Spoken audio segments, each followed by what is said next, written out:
ਸਤਿ ਸ਼੍ਰੀ ਅਕਾਲ ਜੀ। ਚੈਨਲ ਪੰਜਾਬੀ ਦੇਖ ਰਹੇ ਸਾਰੇ ਦਰਸ਼ਕਾਂ ਦਾ ਮੈਂ ਸ਼ੈਰੀ ਸਵਾਗਤ ਕਰਦੀ ਹਾਂ। ਬੁਲੇਟਿਨ ਦਾ ਆਗਾਜ਼ ਕਰ ਲੈਂਦੇ ਹਾਂ ਹੈਡਲਾਈਨਸ ਦੇ ਨਾਲ।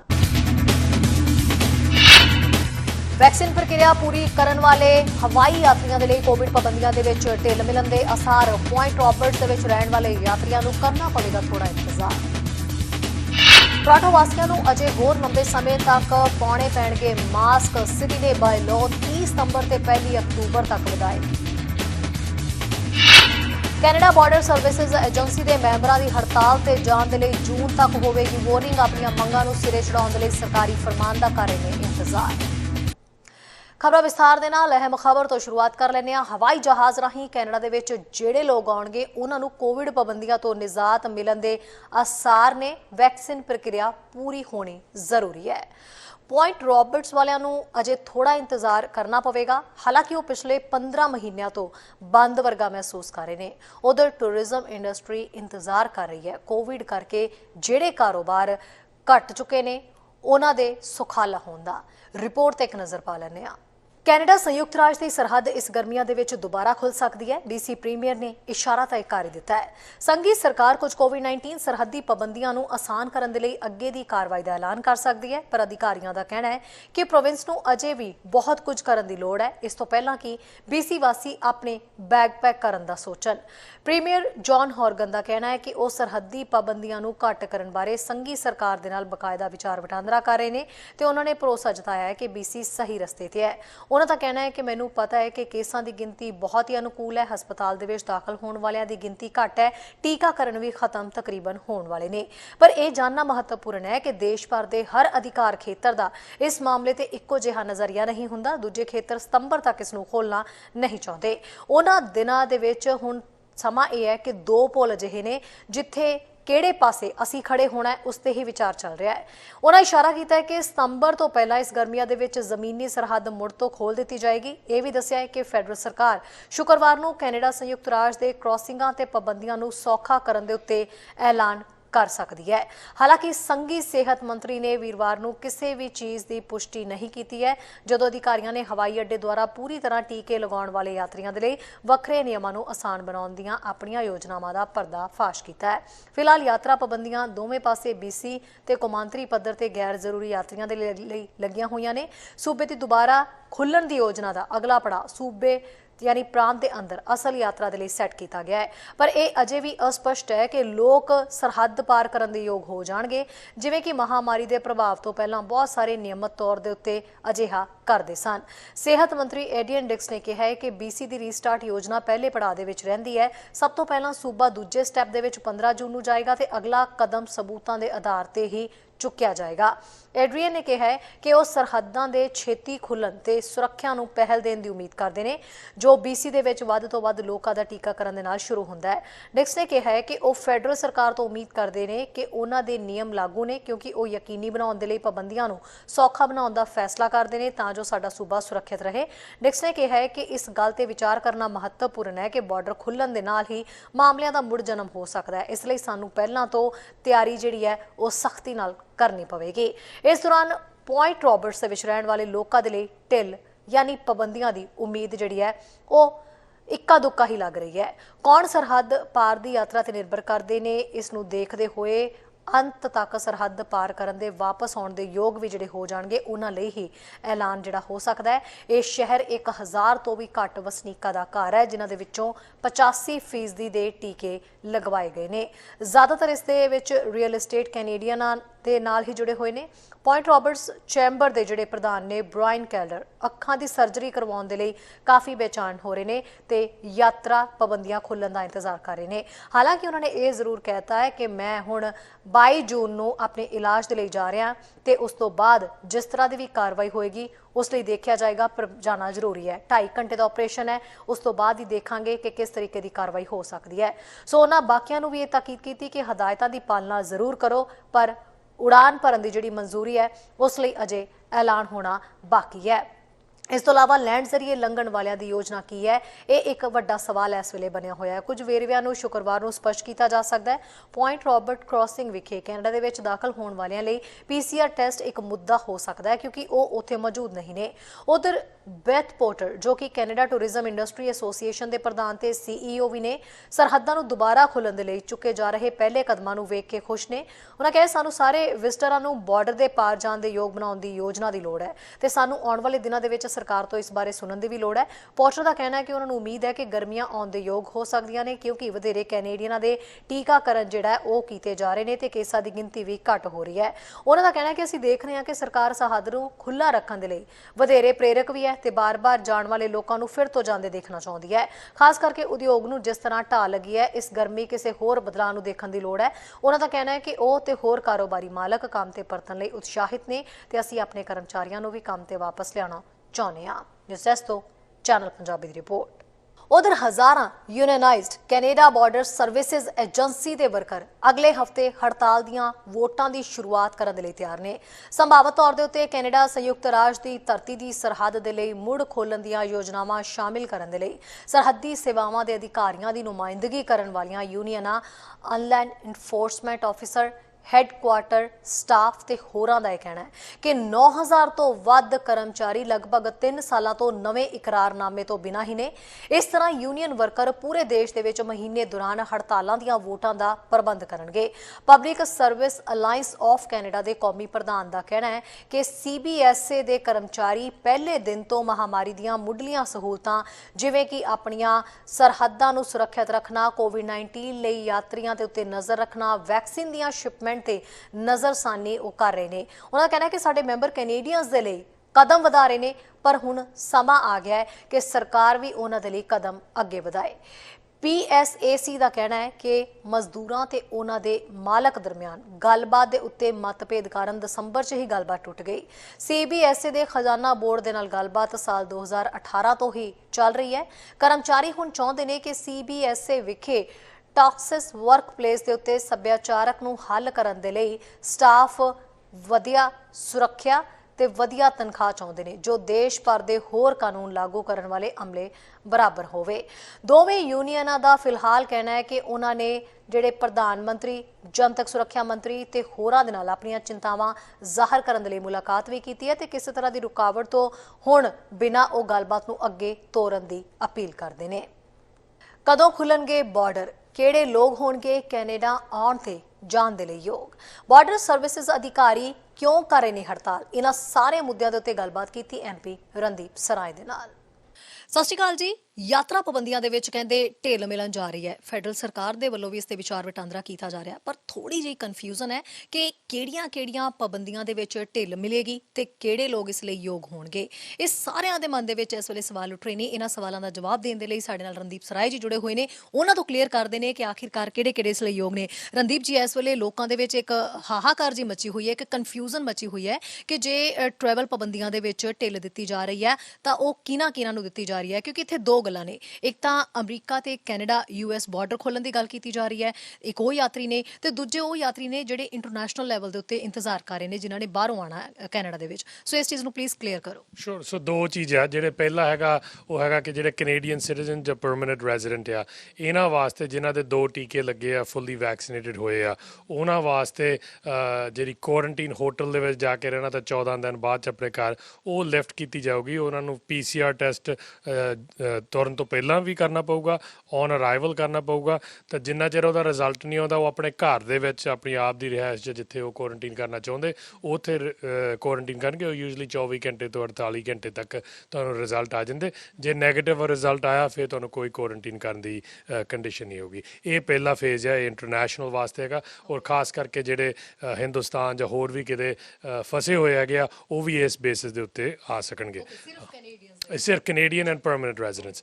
ਸੋ ਦੂਸਰਾ ਹੈਗਾ ਜਿਹੜਾ ਬਾਰਡਰ ਦੀ ਤੁਸੀਂ ਗੱਲ ਕੀਤੀ, ਸੋ ਕੈਨੇਡਾ US ਬਾਰਡਰ ਦੀ ਹਜੇ ਚੱਲ ਰਹੀ ਹੈ ਗੱਲ, ਉਹਦੇ ਅਜੇ ਕਲੈਰੀਫਿਕੇਸ਼ਨ ਕੀ ਫਾਈਨਲ ਹੋਊਗਾ ਉਹ ਆਉਣ ਵਾਲੇ ਦਿਨਾਂ 'ਚ ਹੋਊਗਾ। ਪਰ ਉੱਦਾਂ ਪ੍ਰਾਈਮ ਮਿਨਿਸਟਰ ਨੇ ਕਿਹਾ ਸੀਗਾ ਕਿ ਜਿੰਨਾ ਚਿਰ ਦੋਨੇ ਸਾਈਡ ਵੈਕਸੀਨੇਟਡ ਐਕਸਟੈਂਸਿਵਲੀ ਨਹੀਂ ਹੁੰਦੇ ਉਹਨਾਂ ਚਿਰ ਨਹੀਂ ਹੋਣਾ ਚਾਹੁੰਦੇ, ਜਿਹਦੇ 'ਚ ਕੈਨੇਡਾ ਤਕਰੀਬਨ 70% ਇੱਕ ਸ਼ਾਟ ਹੋ ਚੁੱਕਾ, US ਕਹਿੰਦਾ 50-55% ਤੇ ਉਹਨਾਂ ਦੇ ਸੈਕੰਡ ਸ਼ਾਟ ਉਹਦਾ ਕਾਫੀ ਲੱਗ ਚੁੱਕੇ। ਸੋ ਆਸ ਹੈ ਕਿ ਉਹ ਵੀ ਬਾਰਡਰ ਦੇ ਵਿੱਚ ਸਰਟਨ ਕੰਡੀਸ਼ਨਾਂ ਦੇ ਨਾਲ ਖੁੱਲ੍ਹ ਕੀਤੀ ਜਾਊਗੀ। ਅੱਜ ਫਿਰ ਤੋਂ ਇੱਕ ਰਿਪੋਰਟ ਨਸ਼ਰ ਹੋਈ ਹੈ ਰਣਦੀਪ ਜੀ, ਉਸ ਰਿਪੋਰਟ ਦੇ ਮੁਤਾਬਕ ਜਿਹੜੇ ਕਾਰੋਬਾਰੀ ਨੇ ਉਹ ਵੀ ਮੰਗ ਕਰ ਰਹੇ ਨੇ ਕਿ ਹੁਣ ਖੋਲ੍ਹ ਦੇਣਾ ਚਾਹੀਦਾ ਹੈ, ਕਿਉਂਕਿ ਵੈਕਸੀਨ ਉਹਨਾਂ ਦੀ ਕੰਪਲੀਟ ਹੋ ਚੁੱਕੀ ਹੈ, 2 ਡੋਜ਼ ਵੀ ਕਈਆਂ ਦੀ ਕੰਪਲੀਟ ਹੋ ਚੁੱਕੀ ਹੈ। ਤੇ ਕੁਝ ਉਹ ਲੋਕ ਨੇ ਜਿਨ੍ਹਾਂ ਦੇ ਉੱਤੇ ਫੈਡਰਲ ਸਰਕਾਰ ਨੇ ਵੀ ਇਹ ਕਿਹਾ ਵੀ ਅਸੀਂ ਹੋ ਸਕਦਾ ਹੈ ਕਿ ਇਸ ਗਰਮੀ ਤੱਕ ਜਿਹੜਾ ਉਹ ਖੋਲ੍ਹ ਦਈਏ, ਪਰ ਕੋਈ ਤਾਰੀਖ ਜਿਹੜੀ ਮੁਕਰਰ ਨਹੀਂ ਕੀਤੀ ਗਈ। ਕਿਹੜੀਆਂ-ਕਿਹੜੀਆਂ ਉਹ ਸ਼ਰਤਾਂ ਨੇ ਜਿਨ੍ਹਾਂ ਦੇ ਉੱਤੇ ਉਮੀਦ ਕੀਤੀ ਜਾ ਰਹੀ ਹੈ ਵੀ ਜੇ ਗਰਮੀਆਂ ਤੱਕ ਕੈਨੇਡਾ ਤੇ US ਦਾ ਬਾਰਡਰ ਖੁੱਲ੍ਹਣਾ ਹੈ ਤਾਂ ਕਿਹੜੀਆਂ-ਕਿਹੜੀਆਂ ਸ਼ਰਤਾਂ ਦਾ ਖਾਸ ਤੌਰ ਦੇ ਉੱਤੇ ਖਿਆਲ ਜਿਹੜਾ ਹੈ ਫੈਡਰਲ ਸਰਕਾਰ ਰੱਖ ਰਹੀ ਹੈ? ਦੇਖੋ ਹੁਣ ਪ੍ਰਧਾਨ ਮੰਤਰੀ ਔਰ ਫਾਈਨੈਂਸ ਮਿਨਿਸਟਰ G7 ਦੇ ਵਿੱਚ ਵੀ ਜਾ ਕੇ ਪ੍ਰਧਾਨ ਮੰਤਰੀ ਅੱਜ ਗਏ ਆ, ਸਾਡੇ ਫਾਈਨੈਂਸ ਮਿਨਿਸਟਰ ਜਾ ਕੇ ਆਏ ਆ, ਜੇ ਵਾਪਸ ਆਏ ਆ। ਇਹਨਾਂ ਗੱਲਾਂ ਦੇ ਉੱਤੇ ਡਿਸਕਸ ਕਰਨਗੇ ਜਿਹੜੀਆਂ 7 ਵਰਲਡ ਦੀਆਂ ਲਾਰਜੈਸਟ ਇਕੋਨਮੀਜ਼ ਆ, ਵੇ ਕਿਸ ਤਰ੍ਹਾਂ ਅਸੀਂ ਕਰਾਂਗੇ ਵੈਕਸੀਨ ਪਾਸਪੋਰਟ ਵਗੈਰਾ। ਪਰ ਇਹ 2 ਚੀਜ਼ਾਂ ਮੇਨਲੀ ਦੇਖੀਆਂ ਜਾਂਦੀਆਂ, ਉਹ ਇੱਕ ਹੈਗਾ ਕਿ ਕਿੰਨੀ ਵੈਕਸੀਨੇਸ਼ਨ ਪਰਸੈਂਟੇਜ ਪਾਪੂਲੇਸ਼ਨ ਦੀ ਕੀਤੀ ਜਾ ਰਹੀ ਹੈ ਦੂਸਰੀ ਕੰਟਰੀ ਦੇ ਵਿੱਚ ਵੀ, ਔਰ ਦੂਸਰਾ ਹੈਗਾ ਕਿ ਕਿੰਨਾ ਕੋਵਿਡ ਕੇਸ ਉੱਥੇ ਹੈਗੇ। ਸੋ ਜੇ ਕੋਵਿਡ ਕੇਸ ਡਾਊਨ, ਜਿਵੇਂ ਹੁਣ ਕੈਨੇਡਾ 'ਚ ਕੋਵਿਡ ਕੇਸ ਵੀ ਡਾਊਨ ਹੈ ਤਾਂ ਵੈਕਸੀਨੇਸ਼ਨ ਅਪ ਆ। ਇੱਦਾਂ ਦੇ ਕੰਟਰੀ ਜਿਹੜੇ ਹੋਣਗੇ ਉਹਨਾਂ ਦੇ ਨਾਲ ਮੇਰਾ ਖਿਆਲ ਦੇ ਮੁਤਾਬਕ ਇਹ ਜਲਦੀ ਖੋਲ੍ਹੇ ਇਮੀਗ੍ਰੇਸ਼ਨ ਔਰ ਵਿਜ਼ਟਰ ਵੀਜ਼as ਖੁੱਲ੍ਹੇ ਜਾਣਗੇ। ਜਿਹੜੀਆਂ ਕੰਟਰੀਆਂ 'ਚ ਹਜੇ ਸਲੋ ਆ ਪ੍ਰੋਸੈਸ ਜਾਂ ਉਹਨਾਂ ਦੇ ਅਜੇ ਕੋਵਿਡ ਰੇਟ ਹਾਈ ਆ, ਵੈਕਸੀਨੇਸ਼ਨ ਲੋ ਆ, ਉਹਲੇ ਕੈਨੇਡਾ ਦੀ ਸੁਰੱਖਿਅਤ ਵਾਸਤੇ ਔਰ ਕੈਨੇਡੀਅਨਸ ਵਾਸਤੇ ਪਰਹੇਜ਼ ਰੱਖਣ ਵਾਸਤੇ ਕੰਡੀਸ਼ਨਾਂ ਫੇਰ ਵੀ ਰਹਿਣਗੀਆਂ। ਸੋ ਇਸ ਤੋਂ ਇਲਾਵਾ ਜਿਹੜੇ ਹੋਰ ਲੋਕ ਨੇ ਇੰਤਜ਼ਾਰ ਕਰ ਰਹੇ ਨੇ ਉਹਨਾਂ ਦੇ ਲਈ ਕੋਈ ਗੱਲਬਾਤ ਚੱਲ ਰਹੀ ਹੈ, ਕੋਈ ਵਿਚਾਰ ਵਟਾਂਦਰਾ ਹੋ ਰਿਹਾ ਵੀ ਉਹਨਾਂ ਨੂੰ ਕਦੋਂ ਤੱਕ ਐਂਟਰੀ ਕਰਵਾਈ ਜਾ ਸਕਦੀ ਹੈ, ਗਰਮੀਆਂ ਤੋਂ ਬਾਅਦ ਜਾਂ ਫਿਰ ਗਰਮੀਆਂ ਦੇ ਵਿੱਚ? ਸ਼ੋਰ ਅਗੇਨ ਆ ਜਿਹੜੀਆਂ ਚੀਜ਼ਾਂ ਨੂੰ ਧਿਆਨ ਰੱਖਦਿਆਂ ਹੋਇਆ ਇਹ ਚੀਜ਼ ਹੌਲੀ ਹੌਲੀ ਆ ਸਮਰ ਦੇ ਵਿੱਚ ਮੇਰੇ ਖਿਆਲ ਕਾਫੀ ਚੇਂਜਸ ਆਉਣਗੇ ਸਮਰ ਦੇ ਐਂਡ ਤੱਕ। ਸੋ ਸਪਟੈਂਬਰ ਤੱਕ ਹੋਪਫੁਲੀ ਜਿਹੜੇ ਕੰਡੀਸ਼ਨਾਂ ਹਰ ਇੱਕ ਵਿਅਕਤੀ ਨੇ, ਫੋਰ ਐਗਜ਼ਾਮਪਲ ਜੇ ਕੋਈ ਗਲੋਬਲ ਵੈਕਸੀਨ ਪਾਸਪੋਰਟ ਹੋਊਗਾ ਜਾਂ ਟੈਕਨੋਲੋਜੀ ਹੋਊਗੀ, ਜਿਨ੍ਹਾਂ ਦੇ 2 ਵਾਰੀ ਵੈਕਸੀਨੇਸ਼ਨ ਕੀਤੇ ਆ ਉਹ ਕੰਟਰੀ ਆਫ ਔਰਿਜਨ ਤੋਂ ਟੈਸਟ ਕਰਾ ਲੈਣ, ਆ ਕੇ ਟੈਸਟ ਕਰਾ ਲੈਣ, ਜੇ ਨੈਗੇਟਿਵ ਹੈ ਤਾਂ ਫਿਰ ਉਹ ਫਰੀਲੀ ਟਰੈਵਲ ਕਰ ਸਕਣ। ਇਸ ਟਾਈਪ ਆਫ ਕੰਡੀਸ਼ਨਾਂ ਦੇ ਨਾਲ ਨੋਰਮੈਲਿਟੀ ਜਿਹੜਾ ਸ਼ੁਰੂ ਹੋਊਗੀ। BC ਇਸ ਵੇਲੇ ਕਿੱਥੇ ਸਟੈਂਡ ਕਰ ਰਿਹਾ? BC ਦੇ ਲਈ ਕੀ ਤਿਆਰੀਆਂ ਚੱਲ ਰਹੀਆਂ? ਸੋ BC ਕਾਫੀ ਵਧੀਆ ਦੇ ਤਰੀਕੇ ਦੇ ਨਾਲ ਹੈਗਾ। ਆਈ ਥਿੰਕ 70% ਰਫਲੀ BC ਦੇ ਵਿੱਚ ਵੈਕਸੀਨੇਟ ਹੋ ਚੁੱਕੇ ਆ first shot, second shot 7 million doses Moderna ਦੇ ਵੀ ਹੋਰ ਆ ਰਹੇ ਆ ਔਨ ਟਾਪ ਆਫ ਜਿਹੜੇ 10 ਮਿਲੀਅਨ ਫਾਈਜ਼ਰ ਦੇ ਆ। ਸੋ ਕੈਨੇਡਾ ਦੇ ਵਿੱਚ ਬਹੁਤ ਆ ਰਹੇ 17 ਮਿਲੀਅਨ ਡੋਸਿਸ, ਜਿਹਦੇ 'ਚ ਆਲਮੋਸਟ 1.7 ਮਿਲੀਅਨ BC ਨੂੰ ਆ ਜਾਣੇ ਆ। ਸੋ ਆਈ ਥਿੰਕ ਜਲਦੀ ਤੋਂ ਜਲਦੀ ਹਰ ਇੱਕ ਦੇ ਸੈਕੰਡ ਸ਼ਾਟਸ ਵੀ ਲੱਗ ਜਾਣੇ ਆ ਆਉਣ ਵਾਲੇ ਮਹੀਨੇ ਦੇ ਵਿੱਚ, ਜੂਨ ਦੇ ਐਂਡ ਤੇ ਜੁਲਾਈ ਦੇ ਅੱਧ ਤੱਕ। ਤੇ ਜਿਹੜੇ ਵਿਅਕਤੀ ਅਜੇ ਰਹਿੰਦੇ ਆ ਉਹਨਾਂ ਨੂੰ ਅਸੀਂ ਅਰਜ਼ ਕਰਦੇ ਕਿ ਜਲਦੀ ਤੋਂ ਜਲਦੀ ਲਵਾ ਲਓ, ਜੇ ਤੁਸੀਂ US ਟਰੈਵਲ ਕਰਨਾ ਜਾਂ ਅਬਰਾਡ ਟਰੈਵਲ ਕਰਨਾ ਇਹ ਬੜਾ ਜ਼ਰੂਰੀ ਆ, ਸਾਡੀ ਸੇਫਟੀ ਲਈ ਵੀ ਤੇ ਦੂਸਰਿਆਂ ਦੀ ਸੇਫਟੀ ਵਾਸਤੇ ਵੀ। ਚਲੋ ਲੋਕਾਂ ਨਾਲ ਰਣਦੀਪ ਜੀ ਜੁੜੀ ਗੱਲ ਹੈ। ਇਸ ਤੋਂ ਇਲਾਵਾ ਕੈਨੇਡਾ ਬਾਰਡਰ ਸਰਵਿਸਿਜ਼ ਦੇ ਜਿਹੜੇ ਅਧਿਕਾਰੀ ਨੇ ਉਹ ਬਹੁਤ ਜ਼ਿਆਦਾ ਖਫਾ ਨਜ਼ਰ ਆ ਰਹੇ ਨੇ, ਫੈਡਰਲ ਸਰਕਾਰ ਤੇ ਗੁੱਸਾ ਕੱਢ ਰਹੇ ਨੇ, ਕਹਿੰਦੇ ਕਾਫੀ ਸਮਾਂ ਹੋ ਗਿਆ ਸਾਡੀਆਂ ਮੰਗਾਂ ਨਹੀਂ ਮੰਨੀਆਂ ਗਈਆਂ। ਉਹ ਵੀ ਇਸ ਸਮੇਂ ਦੇ ਵਿੱਚ ਜਦੋਂ ਕੋਵਿਡ ਦੇ ਹਾਲਾਤਾਂ ਕਰਕੇ ਉਹ ਲੋਕਾਂ ਦੀ ਨਜ਼ਰਸਾਨੀ ਕਰ ਰਹੇ ਨੇ, ਵੈਕਸੀਨ ਸ਼ਿਪਮੈਂਟ ਦੇ ਉੱਤੇ ਧਿਆਨ ਰੱਖ ਰਹੇ ਨੇ ਤੇ ਇਸ ਤੋਂ ਇਲਾਵਾ ਲੋਕਾਂ ਦੇ ਜਿਹੜੇ ਕੋਵਿਡ ਟੈਸਟ ਹੈ ਹਰ ਕਿਸੇ ਦੀ ਨਿਗਰਾਨੀ ਕਰ ਰਹੇ ਨੇ। ਉਹਨਾਂ ਦਾ ਕਹਿਣਾ ਹੈ ਜਿੰਨਾ ਧਿਆਨ ਅਸੀਂ ਰੱਖ ਰਹੇ ਹਾਂ ਸਰਕਾਰ ਸਾਡਾ ਉਹਨਾਂ ਧਿਆਨ ਨਹੀਂ ਰੱਖ ਰਹੀ। ਦੇਖੋ ਜਿਹੜੇ ਉਹ ਸਰਵਿਸ ਕਰਦੇ ਆ CBSA ਆਫਿਸਰ ਸਾਡੇ ਬਾਰਡਰ ਸਿਕਿਉਰਿਟੀ ਵਾਲੇ ਬੜੀ ਪੈਰਾਮਾਊਂਟ ਸਰਵਿਸ ਕਰ ਰਹੇ ਉਹਨੀ ਇਸ ਪੈਂਡੈਮਿਕ ਦੇ ਵਿੱਚ, ਖਾਸ ਕਰਕੇ ਏਅਰਪੋਰਟਾਂ ਦੇ ਵਿੱਚ, ਬਾਰਡਰ ਦੇ ਵਿੱਚ ਟਰੱਕਾਂ ਨੂੰ ਜਾਂ ਹੋਰਾਂ ਨੂੰ ਆਪਣੀ ਲਾਈਫ ਵੀ ਕਾਫੀ ਰਿਸਕ ਦੇ ਉੱਤੇ ਕਰਕੇ ਕੰਮ ਕਰ ਰਹੇ ਨੇ ਔਰ ਇਨਸ਼ੋਰ ਕਰ ਰਹੇ ਕਿ ਕੈਨੇਡੀਅਨਸ ਗੁੱਡਸ ਵੀ ਔਰ ਲੋਕ ਵੀ ਜਿਹੜੇ ਬਿਜ਼ਨਸ ਵਾਸਤੇ ਜਾਂ ਇੰਪੋਰਟੈਂਟ ਐਮਰਜੈਂਸੀ ਯੂਜ਼ ਵਾਸਤੇ ਟਰੈਵਲ ਕਰਨਾ ਪੈਂਦਾ ਉਹਨਾਂ ਨੂੰ ਉਹ ਜਾ ਸਕਣ ਔਰ ਸੇਮ ਟਾਈਮ ਕੈਨੇਡੀਅਨਸ ਨੂੰ ਵੀ ਸੇਫ ਰੱਖਦਿਆਂ ਹੋਇਆ ਉਹਨਾਂ ਦੀ ਜ਼ਿੰਮੇਵਾਰੀ। ਸੋ ਮੈਂ ਬਹੁਤ ਉਹਨਾਂ ਦੀ ਸਰਵਿਸ ਦਾ ਦੇਣਦਾਰ ਆ। ਜਿਹੜੀ ਉਹਨਾਂ ਦੀ ਨੈਗੋਸ਼ੀਏਸ਼ਨ ਉਹ ਚੱਲ ਰਹੀ ਆ ਪਬਲਿਕ ਪ੍ਰੋਕਿਊਰਮੈਂਟ ਆਫਿਸ ਔਰ ਮਿਨਿਸਟਰ ਨੀਰਾ ਨੈਨ ਦੇ ਆਫਿਸ ਦੇ ਨਾਲ। ਸੋ ਆਸ ਕਰਦੇ ਕਿ ਉਹਨਾਂ ਦੀ ਸਟ੍ਰਾਈਕ ਨਾ ਹੋਵੇ, ਉਹ ਸਮਝੌਤੇ ਦੇ ਨਾਲ ਹੀ ਦੋਨੇ ਸਾਈਡ ਬੈਠ ਕੇ ਤਾਂ ਫੈਸਲਾ ਲੈ ਕੇ ਤੇ ਮੁੜ ਕੇ ਆਪਣੇ ਕੰਮ ਕਰ ਸਕਣ ਔਰ ਇਹਨਾਂ ਦਾ ਵਧੀਆ ਫੇਅਰ ਇਹਨਾਂ ਨੂੰ ਐਗਰੀਮੈਂਟ ਇਹਨਾਂ ਵਾਸਤੇ ਹੋ ਜਾਵੇ। ਸੋ ਜੂਨ ਤੱਕ ਦਾ ਸਮਾਂ ਦਿੱਤਾ, ਕਹਿੰਦੇ ਜੂਨ ਤੱਕ ਜਿਹੜੀ ਉਹਨਾਂ ਦੀ ਵੋਟ ਕੰਪਲੀਟ ਹੋ ਜਾਣੀ ਹੈ ਜਿਹੜੀ ਹੜਤਾਲ ਦੇ ਲਈ ਉਹਨਾਂ ਨੇ ਕਰਨੀ ਹੈ। ਸੋ ਲੱਗਦਾ ਸਮਾਂ ਘੱਟ ਹੈ ਪਰ ਸਰਕਾਰ ਇਹਨਾਂ ਦੇ ਜਲਦੀ ਤੋਂ ਜਲਦੀ ਕੋਈ ਹੱਲ ਕਰ ਸਕਦੀ ਹੈ। आई थिंक ਯੈਸ ਅਸੀਂ ਸਾਡੇ ਪਬਲਿਕ ਸੇਫਟੀ ਮਿਨਿਸਟਰ ਵੀ ਕਾਫੀ ਇਨਵੋਲਵਡ ਹੈ ਔਰ ਉਹ ਜ਼ਰੂਰ ਹੱਲ ਕਰਨ ਦੀ ਕੋਸ਼ਿਸ਼ ਕਰਨਗੇ ਕਿਉਂਕਿ ਇਹ ਕੋਈ ਸ਼ੱਕ ਨਹੀਂ ਕਿ ਜੋ ਉਹਨਾਂ ਦਾ ਕੰਮ ਬਹੁਤ ਇੰਪੋਰਟੈਂਟ ਆ ਔਰ ਜੋ ਉਹਨਾਂ ਨੂੰ ਫੇਅਰ ਵੇਜ ਇੰਕਰੀਜ਼ ਜਾਂ ਉਹਨਾਂ ਦੇ ਬੈਨੀਫਿਟਸ ਚਾਹੀਦੇ ਉਹ ਮਿਲਣੇ ਵੀ ਚਾਹੀਦੇ ਆ ਪਰ ਉਹ ਦੋਨੇ ਸਾਈਡ ਕਰਕੇ ਰਲ ਮਿਲ ਕੇ ਹੋਪਫੁਲੀ ਆਉਣ ਵਾਲੇ ਸਮੇਂ ਦੇ ਵਿੱਚ ਆਬਵੀਅਸਲੀ ਪੈਂਡੈਮਿਕ ਦੇ ਵਿੱਚ ਨੈਗੋਸ਼ੀਏਟ ਵੀ ਪਿਛਲੇ 1.5 ਸਾਲ ਦੇ ਵਿੱਚ ਕਰਨਾ ਬੜਾ ਮੁਸ਼ਕਲ ਸੀਗਾ ਸੋ ਹੁਣ ਆਸ ਕਰਦੇ ਹਾਂ ਕਿ ਇਹ ਜਲਦੀ ਤੋਂ ਜਲਦੀ ਖੁੱਲ੍ਹਣ ਤੋਂ ਪਹਿਲਾਂ ਹੀ ਇਹਨਾਂ ਦਾ ਫੈਸਲਾ ਕੀਤਾ ਜਾਊਗਾ ਉਧਰ ਟੋਰਾਂਟੋ ਵਾਸੀਆਂ ਦੇ ਚਿਹਰੇ ਦੇ ਉੱਤੇ ਅਜੇ ਮਾਸਕ ਚੜੇ ਹੀ ਰਹਿਣਗੇ ਜੀ ਹਾਂ ਸਿਟੀ ਨੇ ਬਾਇਲੋ ਸੰਬੰਧੀ ਅਪਡੇਟ ਕਰਨਾ ਸੀ ਪਰ ਹੁਣ ਇਹ ਬਾਇਲੋ ਅੱਗੇ ਹੋਰ ਵਧਾ ਦਿੱਤਾ ਗਿਆ ਯਾਨੀ 30 ਸਤੰਬਰ ਤੋਂ ਅਕਤੂਬਰ ਤੱਕ ਅਜੇ ਮਾਸਕ ਜਿਹੜੇ ਨੇ ਟੋਰਾਂਟੋ ਵਾਸੀਆਂ ਦੇ ਚਿਹਰੇ ਤੋਂ ਨਹੀਂ ਉਤਰਨਗੇ ਉਲੰਘਣਾ ਕਰਨ ਵਾਲੇ ਸੋਚ ਲੈਣਾ ਜੁਰਮਾਨਾ ਭਾਰੀ ਪਵੇਗਾ ਇਸ ਲਈ ਨਿਯਮ ਤੋੜਨ ਤੋਂ ਪਹਿਲਾਂ ਖਿਆਲ ਕਰ ਲੈਣਾ ਕਿ $750 ਜਾਂ ਫਿਰ ਇਸ ਤੋਂ ਵੱਧ ਜੁਰਮਾਨਾ ਹੋ ਸਕਦਾ ਹੈ ਆਓ ਦੇਖਦੇ ਹਾਂ ਕਿਹੜੀਆਂ ਥਾਵਾਂ ਦੇ ਉੱਤੇ ਤੁਸੀਂ ਮਾਸਕ ਪਾ ਸਕਦੇ ਹੋ ਟੋਰਾਂਟੋ ਸਿਟੀ ਦੇ ਵੱਲੋਂ ਅੱਜ ਕੋਵਿਡ-19 ਸੰਬੰਧੀ ਬਾਇਲਾਜ਼ ਦੇ ਵਿੱਚ ਹੋਰ ਵਾਧੇ ਲਈ ਮਨਜ਼ੂਰੀ ਦੇ ਦਿੱਤੀ ਗਈ ਹੈ ਜੀ ਹਾਂ ਲੋਕ ਸੋਚ ਰਹੇ ਸੀ ਕਿ ਸ਼ਾਇਦ ਬਾਇਲਾਅ ਦੇ ਵਿੱਚ ਕੁਝ ਹੋਰ ਤਰ੍ਹਾਂ ਦੇ ਬਦਲਾਅ ਆ ਸਕਦੇ ਨੇ ਪਰ ਅਜਿਹਾ ਨਹੀਂ ਹੋਇਆ ਕਿਉਂਕਿ ਮਾਸਕ ਪਾਉਣ ਦੀ ਡੇਟ ਅੱਗੇ ਹੋਰ ਵੱਧ ਚੁੱਕੀ ਹੈ ਹੁਣ ਟੋਰਾਂਟੋ ਵਾਸੀਆਂ ਨੂੰ ਸਾਲ ਦੇ ਅੰਤ ਤੱਕ ਕਾਰੋਬਾਰਾਂ ਵਾਲੀਆਂ ਥਾਵਾਂ ਦੇ ਉੱਤੇ ਤੇ ਹੋਰ ਥਾਵਾਂ ਤੇ ਮਾਸਕ ਪਾਉਣੇ ਲਾਜ਼ਮੀ ਹੋ ਗਏ ਨੇ ਸਿਟੀ ਦੇ ਵੱਲੋਂ ਆਖਿਆ ਗਿਆ ਹੈ ਕਿ ਇਹ ਬਾਇਲਾਜ਼ ਅੱਜ ਖਤਮ ਹੋ ਜਾ ਰਹੇ ਸਨ ਪਰ ਹੁਣ ਇਹਨਾਂ ਦੇ ਵਿੱਚ ਕਾਉਂਸਲ ਦੀ 30 ਸਤੰਬਰ ਤੇ 1 ਅਕਤੂਬਰ ਨੂੰ ਹੋਣ ਵਾਲੀ ਮੀਟਿੰਗ ਤੱਕ ਵਾਧਾ ਕਰ ਦਿੱਤਾ ਗਿਆ ਹੈ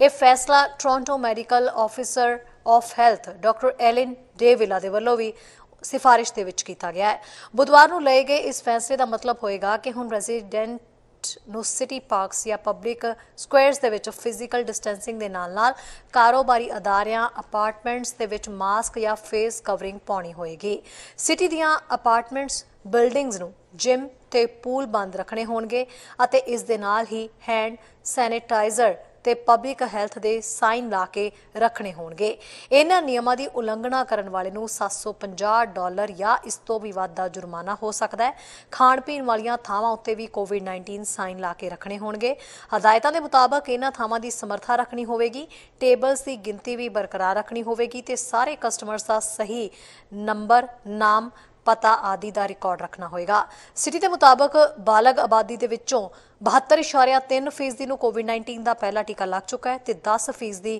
ਤੋਂ ਵੱਧ ਨੂੰ ਪਹਿਲੇ ਤੇ ਦੂਜੀ ਡੋਜ਼ ਲੱਗ ਚੁੱਕੀ ਹੈ ਨਿਊਜ਼ ਡੈਸਕ ਤੋਂ ਚੈਨਲ ਪੰਜਾਬੀ ਦੀ ਰਿਪੋਰਟ ਬ੍ਰਿਟਿਸ਼ ਕੋਲੰਬੀਆ ਦੇ ਪ੍ਰੀਮੀਅਰ ਜੌਨ ਹੌਰਗਨ ਨੇ ਐਲਾਨ ਕੀਤਾ ਹੈ ਕਿ ਉਹਨਾਂ ਦੀ ਸਰਕਾਰ ਵੈਨਕੂਵਰ ਆਈਲੈਂਡ ਦੇ ਫਸਟ ਨੇਸ਼ਨ ਦੇ ਲਈ ਪੁਰਾਣੇ ਵਾਧਾ ਦਰ ਨੂੰ ਲਾਗੂ ਕਰਨ ਦੀ ਮਨਜ਼ੂਰੀ ਦੇ ਰਹੀ ਹੈ ਉਹਨਾਂ ਕਿਹਾ ਕਿ ਮੂਲ ਨਿਵਾਸੀਆਂ ਦੇ ਵੱਲੋਂ ਇਸ ਦੀ ਬੇਨਤੀ ਕੀਤੀ ਗਈ ਸੀ Of the Lekwungen-speaking people, the Esquimalt and the Songhees First Nation. And I say that acknowledgement not just because it's appropriate to do so, but because from day one, my government has been focused on reconciliation, environmental protection, and building an economy that works for everyone. No sector is more important to the history and the future of British Columbia than our forest sector. I was here last week with Minister Conroy talking about our intentions paper for the broader forest industry, interior, coastal, old growth, second growth, how we build a value-based industry where we can create more jobs, keep more communities intact, and continue to have that success now and in the future.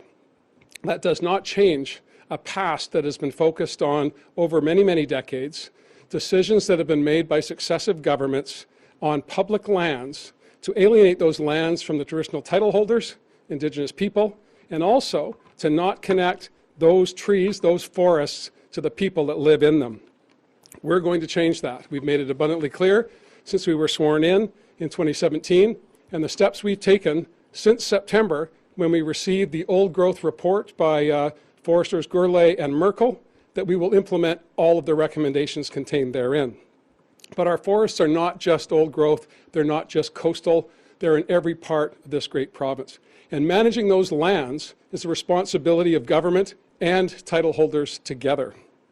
I was very proud to receive a declaration from the Huayet, the Dididat, and the Bachidat people earlier in the week, outlining their views and their vision for activity in their territories.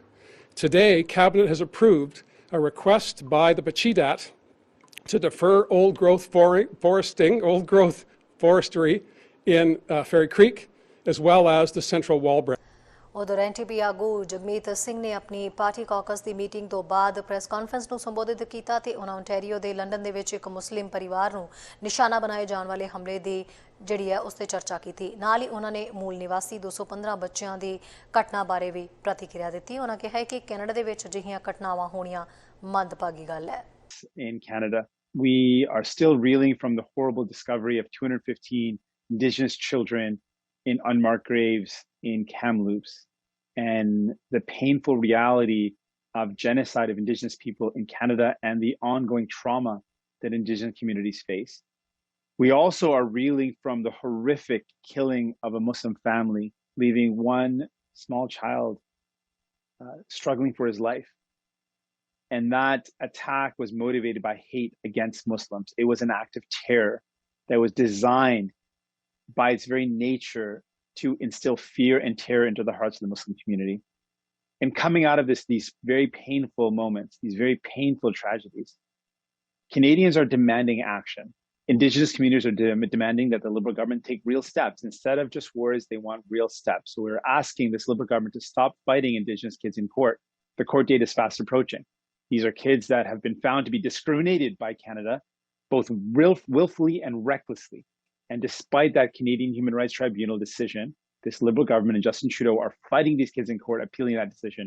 We're asking them to stop. To walk the path of reconciliation means not fighting these kids in court. And to the Muslim community that is reeling from this devastating terror attack, community wants to see real action to tackle the root causes of this hate. We know that in the Quebec massacre and in the killing of a Muslim man in Toronto, both attackers were motivated by hate, and they were radicalized by hate with online right-wing white supremacist messages that radicalized them to have so much hate to go out and kill Muslims. So we need to tackle online hate. And we need to see concrete actions. Donc, ce qu'on a vu dans les 2 semaines passées, c'était des événements horribles, la découverte de 215 enfants autochtones. Bulletin ਦੇ ਅਖੀਰ ਦੇ ਵਿੱਚ ਦੇਖਦੇ ਹਾਂ Edmonton ਤੋਂ ਸਾਡੇ senior ਪੱਤਰਕਾਰ ਕੁਲਮੀਤ ਸਿੰਘ ਸੰਘਾ ਦੀ ਖਾਸ ਰਿਪੋਰਟ। ਚੈਨਲ ਪੰਜਾਬੀ ਵੇਖ ਰਹੇ ਸਮੂਹ ਦਰਸ਼ਕਾਂ ਨੂੰ ਕੁਲਮੀਤ ਸਿੰਘ ਵੱਲੋਂ ਨਿੱਘੀ ਜੀ ਆਇਆਂ। ਵਾਹਿਗੁਰੂ ਜੀ ਕਾ ਖਾਲਸਾ, ਵਾਹਿਗੁਰੂ ਜੀ ਕੀ ਫਤਿਹ। ਦੋਸਤੋ, ਕੁਝ ਖਬਰਾਂ ਲੈ ਕੇ ਤੁਹਾਡੇ ਲਈ ਹਾਜ਼ਰ ਹਾਂ ਐਡਮਿੰਟਨ ਸ਼ਹਿਰ ਤੋਂ। ਸਾਡੇ ਸੂਬੇ ਦੇ ਵਿੱਚ ਅੱਜ ਕੁਝ ਨਵੀਆਂ ਅਨਾਊਂਸਮੈਂਟਸ ਕੀਤੀਆਂ ਗਈਆਂ ਜੀ। ਜਿਹੜੀਆਂ ਰੈਸਟ੍ਰਿਕਸ਼ਨਸ ਅੱਗੇ ਲੱਗੀਆਂ ਹੋਈਆਂ ਸੀਗੀਆਂ ਉਹ ਹੁਣ ਘਟਾਈਆਂ ਜਾ ਰਹੀਆਂ ਨੇ। ਫੇਜ਼ 2 ਦੇ ਵਿੱਚ ਅੱਜ ਸਾਡਾ ਸੂਬਾ ਐਂਟਰ ਕਰ ਰਿਹਾ ਹੈ, ਜਿਹਦੇ ਵਿੱਚ ਇਹ ਕਿਹਾ ਗਿਆ ਸੀਗਾ ਵੀ ਜਦੋਂ 12 ਸਾਲ ਤੋਂ ਉੱਪਰ ਵਾਲੀ ਉਮਰ ਵਾਲੇ ਜਿਹੜੇ ਵਿਅਕਤੀ ਹੈਗੇ ਆ ਜੀ, ਜੇ ਉਹ 60% ਤੱਕ ਲੋਕਾਂ ਦੇ ਟੀਕੇ ਲੱਗ ਜਾਣ ਵੈਕਸੀਨ ਵਾਲੇ, ਅਤੇ ਅਸੀਂ ਇਹ ਮਤਲਬ ਫੇਜ਼ 2 ਦੇ ਵਿੱਚ ਆ ਜਾਵਾਂਗੇ। ਪਰ ਇਸ ਵੇਲੇ ਅਫੀਸ਼ੀਅਲਸ ਵੱਲੋਂ ਦੱਸਿਆ ਗਿਆ ਕਿ ਕੋਈ 67% ਲੋਕ ਨੇ ਜਿਨ੍ਹਾਂ ਦੇ ਵੈਕਸੀਨ ਦੇ ਟੀਕੇ ਜਿਹੜੇ ਆ ਲੱਗ ਚੁੱਕੇ ਨੇ। ਸੋ ਇਸ ਕਰਕੇ ਸਟੇਜ 2 ਦੇ ਵਿੱਚ ਹੁਣ ਤਕਰੀਬਨ ਜੀ ਐਂਟਰਟੇਨਮੈਂਟ ਵੈਨਿਊਜ਼ ਜਿਹੜੇ ਹੈਗੇ ਆ, ਮੂਵੀ ਥੀਏਟਰ, ਕਸੀਨੋ, ਮਿਊਜ਼ੀਅਮਜ਼, ਉੱਥੇ ਜਿੰਨੀ ਉਹਨਾਂ ਦੀ ਫਾਇਰ ਕੋਡ ਕਪੈਸਿਟੀ ਹੁੰਦੀ ਆ ਉਹ ਤੋਂ 1/3 ਯਾਨੀ ਕਿ ਤੀਜਾ ਹਿੱਸਾ ਉੱਥੇ ਲੋਕ ਜਾ ਸਕਦੇ ਨੇ। ਔਰ ਰੈਸਟੋਰੈਂਟਸ ਦੇ ਵਿੱਚ 50% ਜਿਹੜੀ ਆ ਜੀ ਇਨਡੋਰ ਡਾਈਨਿੰਗ ਹੋ ਸਕਦੀ ਆ। ਅੱਗੇ ਸਿਰਫ ਇਹੀ ਸੀ ਕਿ ਪੈਟੀਓਜ਼ 'ਤੇ ਬੈਠਣ ਦੀ, ਹੁਣ ਉਹ ਅੰਦਰ ਵੀ ਬੈਠ ਸਕਦੇ ਨੇ। ਔਰ ਨਾਲ ਦੀ ਨਾਲ ਜਿਹੜੀਆਂ ਪ੍ਰਾਈਵੇਟ ਅਤੇ ਸੋਸ਼ਲ ਗੈਦਰਿੰਗਸ ਹੈਗੀਆਂ ਆਊਟਡੋਰ ਵਾਲੀਆਂ, ਉੱਥੇ 20 ਬੰਦੇ ਇਕੱਠੇ ਹੋ ਸਕਦੇ ਆ। ਅਤੇ ਜਿਹੜੀਆਂ ਯੂਥ ਅਤੇ ਐਡਲਟ ਸਪੋਰਟਸ ਸੀਗੀਆਂ ਉਹਨਾਂ 'ਤੇ ਹੁਣ ਕੋਈ ਰੈਸਟ੍ਰਿਕਸ਼ਨਸ ਨਹੀਂ ਹੈ। 150 ਵਿਅਕਤੀ ਜਿਹੜੇ ਆ ਜੀ ਉਹ ਅਲਾਓ ਕੀਤੇ ਗਏ ਆ ਪਬਲਿਕ ਆਊਟਡੋਰ ਇਵੈਂਟਸ ਦੇ ਵਿੱਚ। ਔਰ ਮਾਸਕਿੰਗ ਅਤੇ ਡਿਸਟੈਂਸਿੰਗ ਦਾ ਜਿਹੜੀ ਰਿਕੁਆਇਰਮੈਂਟ ਹੈਗੀ ਆ ਉਹ ਸਟਿਲ ਇਨ ਪਲੇਸ ਹੈ, ਯਾਨੀ ਕਿ ਤੁਹਾਨੂੰ ਮਾਸਕ ਲਾ ਕੇ ਰੱਖਣਾ ਪਏਗਾ ਅਤੇ ਜਿਹੜਾ 6 ਫੁੱਟ ਵਾਲਾ ਡਿਸਟੈਂਸ ਆ ਉਹ ਵੀ ਬਣਾ ਕੇ ਰੱਖਣਾ ਪਵੇਗਾ। ਔਰ ਸਟੇਜ 3 ਦੀ ਜਿਹੜੀ ਗੱਲ ਹੈਗੀ ਆ ਜੀ ਉਹਦੇ ਵਿੱਚ ਇਨਡੋਰ ਗੈਦਰਿੰਗਸ 'ਤੇ ਜਿਹੜਾ ਬੈਨ ਆ ਉਹ ਬਿਲਕੁਲ ਹਟਾ ਦਿੱਤਾ ਜਾਏਗਾ। ਔਰ ਉਹ ਉਦੋਂ ਹੋਣਾ ਜਦੋਂ 70% ਜਿਹੜੇ ਐਲੀਜੀਬਲ ਲੋਕ ਹੈਗੇ ਆ ਉਹਨਾਂ ਦੇ ਟੀਕੇ ਲੱਗ ਜਾਣਗੇ, ਤਾਂ ਯਾਨੀ ਕਿ ਇੱਕ ਵੈਕਸੀਨ ਦਾ ਟੀਕਾ ਲੋਕਾਂ ਦੇ ਲੱਗ ਜਾਏਗਾ। ਅਤੇ ਜਿਹੜੀਆਂ ਹੋਸਪਿਟਲਾਈਜੇਸ਼ਨਸ ਵਾਲਾ ਰੇਟ ਹੈਗਾ, ਜਿੰਨੀ ਦੇਰ ਤੱਕ ਉਹ ਥੱਲੇ ਨੂੰ ਜਾਂਦਾ, ਅਤੇ ਇਹ ਸਟੇਜ 3 ਦੇ ਵਿੱਚ ਐਂਟਰ ਕਰ ਜਾਏਗਾ। ਜੇ ਤੁਹਾਨੂੰ ਕਿਸੇ ਵਜ੍ਹਾ ਕਰਕੇ ਆਈਸੋਲੇਸ਼ਨ ਦੇ ਵਿੱਚ ਜਾਣਾ ਪੈਂਦਾ ਵੀ ਜੇ ਕੋਵਿਡ-19 ਤੁਹਾਨੂੰ ਕਿਸੇ ਨੂੰ ਪ੍ਰਭਾਵਿਤ ਕਰਦਾ ਆ ਤੇ ਆਈਸੋਲੇਸ਼ਨ ਵਾਲੀ ਰਿਕੁਆਇਰਮੈਂਟ ਹਜੇ ਵੀ ਹੈਗੀ ਹੈ ਜੀ, ਔਰ ਉਹ ਪੂਰੇ ਪ੍ਰੋਟੈਕਟਿਵ ਮੈਜਰਸ ਤੁਹਾਨੂੰ ਲੈਣੇ ਪੈਣਗੇ। ਜਿਹੜੇ ਲੇਟੈਸਟ ਕੋਵਿਡ ਨੰਬਰਸ ਹੈਗੇ ਆ ਅਲਬਰਟਾ ਦੇ ਵਿੱਚ, ਉਹ 313 ਨਵੇਂ ਕੇਸ ਆਏ ਆ ਜੀ ਤੇ 5 ਹੋਰ ਮੌਤਾਂ ਹੋਈਆਂ ਨੇ ਬੁੱਧਵਾਰ ਵਾਲੇ ਦਿਨ, ਤੇ ਟੋਟਲ ਐਕਟਿਵ ਕੇਸਿਸ ਜਿਹੜੇ ਆ ਉਹ 4204 ਹੋਏ ਨੇ ਹੁਣ। ਪਿਛਲੇ ਮਹੀਨੇ 'ਚ ਉਹ ਜੀ 20,000 ਦੇ ਕਰੀਬ ਸੀਗੇ ਜਦੋਂ ਅਲਬਰਟਾ ਸਰਕਾਰ ਨੇ ਨਵੇਂ ਟਫਰ ਰੈਗੂਲੇਸ਼ਨਸ ਲਿਆਂਦੇ ਸੀਗੇ। 329 ਵਿਅਕਤੀ ਹਸਪੀਟਲ ਵਿੱਚ ਨੇ, ਇਹ ਵੀ ਕੱਲ੍ਹ ਨਾਲੋਂ 7 ਵਿਅਕਤੀ ਘੱਟ ਆ, ਅਤੇ 83 ਵਿਅਕਤੀ ਜਿਹੜੇ ਜੀ ਉਹ ਇੰਟੈਂਸਿਵ ਕੇਅਰ ਯੂਨਿਟ ਵਿੱਚ ਆ, ਅਤੇ ਇਹ ਮਤਲਬ ਅਪ੍ਰੈਲ 16 ਦੇ ਵਿੱਚ ਜੀ 100 ਦੇ ਕਰੀਬ ਹੋਇਆ ਕਰਦੇ ਸੀਗੇ, ਹੁਣ ਉਹ ਵੀ ਘੱਟ ਗਏ ਨੇ ਜਿਹੜੇ ICU ਵਿੱਚ ਨੇ। ਔਰ ਦੂਸਰੀ ਖਬਰ ਇੱਕ ਆ ਰਹੀ ਹੈ ਜੀ ਕਿ ਇੱਕ ਜਿਹੜਾ ਆਊਟਲੈਟ ਹੈ, ਨਿਊਜ਼ ਆਊਟਲੈਟ ਅਲਬਰਟਾ ਦਾ, ਉਹਨਾਂ ਨੂੰ ਪ੍ਰੀਮੀਅਰ ਜੇਸਨ ਕੈਨੀ ਹੋਰਾਂ ਵੱਲੋਂ ਨਾ ਇੱਕ ਮਾਣਹਾਨੀ ਦਾ ਜਿਹੜਾ ਵੀ ਉਹਨਾਂ ਨੂੰ ਖੱਤ ਭੇਜਿਆ ਗਿਆ, ਕਿਉਂਕਿ ਉਹਨਾਂ ਨੇ ਇੱਕ ਆਰਟੀਕਲ ਛਾਪਿਆ। ਉਸ ਆਰਟੀਕਲ ਦੇ ਵਿੱਚ ਇਹ ਦੋਸ਼ ਲਾਏ ਗਏ ਕਿ ਪ੍ਰੀਮੀਅਰ ਕੈਨੀ ਔਰ ਪਾਰਕਸ ਦੇ ਮਿਨਿਸਟਰ ਜੇਸਨ ਨਿਕਸਨ ਔਰ ਹੈਲਥ ਮਿਨਿਸਟਰ ਟਾਇਲਰ ਸ਼ੈਂਡਰੋ ਹੋਰੀ, ਇਹ ਕਹਿੰਦੇ ਜੀ ਵੀ ਇੱਕ ਰੈਸਟੋਰੈਂਟ ਦੇ ਵਿੱਚ ਜਿਹੜਾ ਜਾ ਕੇ ਉੱਥੇ ਇਹਨਾਂ ਮਤਲਬ ਡਿਨਰ ਕਰਦੇ ਰਹੇ ਨੇ ਜਦੋਂ ਹੋਰ ਲੋਕਾਂ ਲਈ ਮਨਾਹੀ ਸੀਗੀ। ਸੋ ਇਹ ਆਰਟੀਕਲ ਛਪਣ ਤੋਂ ਬਾਅਦ ਪ੍ਰੀਮੀਅਰ ਕੈਨੀ ਹੋਰਾਂ ਨੇ ਆਪਣਾ ਟਵੀਟ ਕਰਕੇ ਕਿਹਾ ਕਿ ਇਹ ਬਿਲਕੁਲ ਝੂਠੀ ਗੱਲਬਾਤ ਆ, ਇਹ ਉਹਨਾਂ ਵੱਲੋਂ ਗਲਤ ਆਰਟੀਕਲ ਛਾਪਿਆ ਗਿਆ, ਔਰ ਉਹ ਕਹਿੰਦੇ ਸਾਡੇ ਦਫ਼ਤਰ ਨੂੰ ਇਹਨਾਂ ਨੇ ਕੋਈ ਕੌਂਟੈਕਟ ਨਹੀਂ ਕੀਤਾ। ਉਹ ਕਹਿੰਦੇ 5:49 'ਤੇ ਮੀਡੀਆ ਵਾਲਿਆਂ ਨੇ ਉੱਥੇ ਫੋਨ ਕੀਤਾ ਅਤੇ 6 ਮਿੰਟ ਬਾਅਦ ਦੇ ਵਿੱਚ ਉਹ ਆਰਟੀਕਲ ਜਿਹੜਾ ਆ ਔਨਲਾਈਨ ਛਪ ਗਿਆ। ਸੋ ਇਸ ਕਰਕੇ ਉਹ ਕਹਿੰਦੇ ਜੀ ਵੀ ਸਾਤੋਂ ਕੋਈ ਇਨਪੁਟ ਨਹੀਂ ਲਈ ਗਈ ਔਰ ਇਹਨਾਂ ਨੇ ਇਹ ਆਰਟੀਕਲ ਛਾਪ ਦਿੱਤਾ। ਜਿਹੜੇ ਉਹ ਰੈਸਟੋਰੈਂਟ ਵਾਲੇ ਨੇ, ਉਹਨਾਂ ਦਾ ਜਿਹੜਾ ਇੱਕ ਪਾਰਟਨਰ ਆ, ਉਹਨੇ ਇਹ ਗੱਲ ਕਹੀ ਆ ਵੀ ਇਹ ਖਬਰ ਝੂਠੀ ਆ, ਇੱਥੇ ਪ੍ਰੀਮੀਅਰ ਅਤੇ ਉਹਨਾਂ ਦੇ ਸਾਥੀਆਂ ਨੇ ਕਦੇ ਆ ਕੇ ਡਿਨਰ ਨਹੀਂ ਕੀਤਾ। ਪਰ ਜਿਹੜੀ ਉਹ ਅਖਬਾਰ ਹੈਗੀ ਆ ਜੀ, ਵੈਸਟਰਨ ਸਟੈਂਡਰਡ ਵੈਬਸਾਈਟ, ਅੱਜ ਕੱਲ੍ਹ ਤੁਹਾਨੂੰ ਪਤਾ ਜਿਹੜੇ ਔਨਲਾਈਨ ਹੀ ਹੈ, ਉਹ ਆਪਣੀ ਸਟੋਰੀ ਜਿਹੜੀ ਉਹਨਾਂ ਰਨ ਕੀਤੀ ਆ ਉਹਦੇ ਬਿਲਕੁਲ ਉਹ ਕਹਿੰਦੇ ਜੀ ਅਸੀਂ ਉਹਦੇ ਕੀ ਕਹਿੰਦੇ ਹੁੰਦੇ ਆ ਨਾਲ ਖੜ੍ਹੇ ਹਾਂ, ਔਰ ਉਹ ਸਟੋਰੀ ਜਿਹੜੀ ਆ ਉਹ ਕਹਿੰਦੇ ਸੱਚੀ ਆ, ਕਿਉਂਕਿ ਸਾਡੇ ਕੋਲ ਜਿਹੜਾ ਸੂਤਰ ਆ ਜਿਨ੍ਹਾਂ ਨੇ ਸਾਨੂੰ ਗੱਲ ਦੱਸੀ, ਕੋਈ ਇੱਕ ਨਹੀਂ ਕਈਆਂ ਵਿਅਕਤੀਆਂ ਨੇ ਉਹ ਗੱਲ ਜਿਹੜੀ ਆ ਕਨਫਰਮ ਕੀਤੀ ਆ। ਦੂਸਰੇ ਪਾਸੇ ਉਹ ਰੈਸਟੋਰੈਂਟ ਦਾ ਜਿਹੜਾ ਪਾਰਟ ਓਨਰ ਹੈਗਾ ਜੀ, ਉਹ ਕਹਿੰਦਾ ਵੀ ਅਸੀਂ ਤੇ ਉਹ ਜਿਹੜੀ ਉੱਥੇ ਉਹਨਾਂ ਦੇ ਫੁਟੇਜ ਹੁੰਦੀ ਆ ਕੈਮਰੇ ਵਾਲੀ ਵੀ ਅਸੀਂ ਉਹ ਦੇ ਸਕਦੇ ਹਾਂ, ਉਹ ਵੀ ਦੇਖ ਲਈ ਜਾਵੇ ਤਾਂ ਵੀ ਉਹ ਕਹਿੰਦੇ ਵੀ ਇਹ ਖਬਰ ਬਿਲਕੁਲ ਠੀਕ ਨਹੀਂ ਹੈ, ਝੂਠੀ ਆ। ਸੋ ਹੁਣ ਦੇਖੋ ਜੀ, ਜਿੱਥੇ ਇੱਕ ਪਾਸੇ ਉਹ ਪੋਰਟਲ ਵਾਲੇ ਕਹਿ ਰਹੇ ਆ ਵੀ ਅਸੀਂ ਸੱਚੇ ਹਾਂ, ਅਤੇ ਦੂਸਰੇ ਪਾਸੇ ਜੇਸਨ ਕੈਨੀ ਹੋਰੀ ਕਹਿ ਰਿਹਾ ਵੀ ਅਸੀਂ ਸੱਚੇ ਹਾਂ, ਔਰ ਉਹ ਜੇਸਨ ਕੈਨੀ ਹੋਰੀ ਤਾਂ ਕਹਿ ਰਿਹਾ ਵੀ ਇਹਨਾਂ ਨੂੰ ਮਾफ़ੀ ਮੰਗਣੀ ਚਾਹੀਦੀ ਆ ਔਰ ਉਹ ਆਰਟੀਕਲ ਵਿਦਡਰਾ ਕਰਨਾ ਚਾਹੀਦਾ, ਉਹਨੂੰ ਉੱਥੋਂ ਡਿਲੀਟ ਕਰ ਦੇਣਾ ਚਾਹੀਦਾ। ਦੇਖੋ ਹੁਣ ਕਿਹੜਾ ਜੀ ਮਾफ़ੀ ਮੰਗਦਾ, ਕਿਉਂਕਿ ਪਿਛਲੇ ਦਿਨਾਂ ਦੇ ਵਿੱਚ ਜਿਹੜਾ ਫੈਡਰਲ ਬਿਲਡਿੰਗ ਦੇ ਬਾਹਰ ਬੈਠ ਕੇ ਵਰਕਿੰਗ ਡਿਨਰ ਕੈਨੀ ਹੋਰਾਂ ਨੇ ਕੀਤਾ ਸੀ, ਉਹਦੇ ਵਿੱਚ ਤੇ ਜੇਸਨ ਕੈਨੀ ਹੋਰਾਂ ਨੂੰ ਮਾफ़ੀ ਮੰਗਣੀ ਪਈ ਜਦੋਂ ਉਹਨਾਂ ਦੇ ਆਪਣੇ ਹੀ MLA ਅਤੇ ਮਿਨਿਸਟਰ ਕਹਿਣ ਲੱਗ ਪਏ ਸੀਗੇ। ਸੋ ਹੁਣ ਦੇਖਦੇ ਹਾਂ ਜੀ ਕੌਣ ਮਾफ़ੀ ਮੰਗਦਾ। ਚੈਨਲ ਪੰਜਾਬੀ ਲਈ ਕੁਲਮੀਤ ਸਿੰਘ ਸੰਘਾ, ਐਡਮਿੰਟਨ। ਖਬਰਾਂ ਤੇ ਜਾਣਕਾਰੀਆਂ ਦਾ ਸਿਲਸਿਲਾ ਫਿਲਹਾਲ ਇੱਥੇ ਮੁੱਕਦਾ ਹੈ। ਨਵੀਆਂ ਤੇ ਤਾਜ਼ਾ ਖਬਰਾਂ ਲੈ ਕੇ ਫਿਰ ਤੋਂ ਹਾਜ਼ਰ ਹੋਵਾਂਗੇ। ਇਜਾਜ਼ਤ ਚਾਹੁੰਦੇ ਹਾਂ। ਧੰਨਵਾਦ। ਸਾਡਾ ਹਰ ਇੱਕ ਪ੍ਰੋਗਰਾਮ ਦੇਖਣ ਤੇ ਸਾਡੇ ਨਾਲ ਜੁੜਨ ਲਈ ਸਬਸਕ੍ਰਾਈਬ ਕਰੋ ਚੈਨਲ ਪੰਜਾਬੀ ਤੇ ਨੋਟੀਫਿਕੇਸ਼ਨ ਲਈ ਬੈਲ ਆਈਕਨ ਵਾਲੇ ਬਟਨ ਤੇ ਕਲਿੱਕ ਕਰੋ।